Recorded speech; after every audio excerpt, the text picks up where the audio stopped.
So of course you see on massive media, the people chained or the people glued. Extinction Rebellion create awareness of the issues that we have. When you hear Extinction Rebellion, most people come up with negative images of activists being arrested and blocking roads. Why are these activists acting this way? And is that negative image of Extinction Rebellion true? Univers spoke with a PhD-candidate and a student of Tilburg University and tried to get the answer. I don't believe the politicians are ready to listen to the protests yet, because of course they serve interest of the people who give them money for their campaigns. But it does have an effect on the public.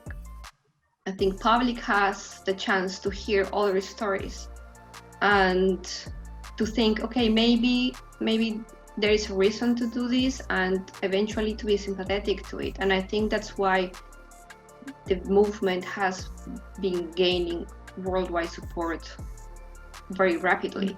Of course, the protests are like the biggest thing in the media, but there's also like a lot of things behind it. For example, I organized some smaller creative actions in Brabant. We made this online action, and we said like, okay, so we have like these points in every city of Brabant, in Tilburg, Den Bosch, Leden, Os, Helmond, I think like almost everywhere, where people could drop off their pens. And then the message was Brabants bestuursakkoord, daar zakt onze broek vanaf. In that way, it was like a creative way of showing like, okay, so there are like a lot of people that have an opinion on this, and they are not represented.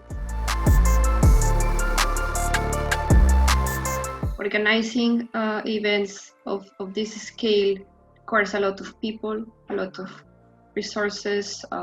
It requires a lot of volunteers, and to create that pool of volunteers and of resources unavoidably implies that there are a lot of people compromised with it.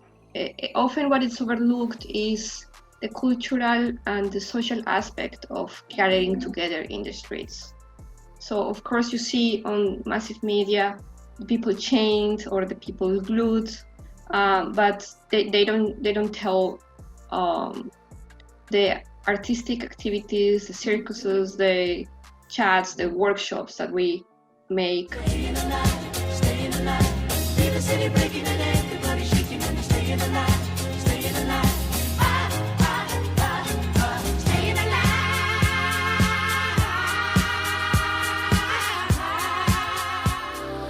I think it's important to let people know that there are reasons for it, and that the protests that we're doing are not to disrupt the average citizen. They are targeted at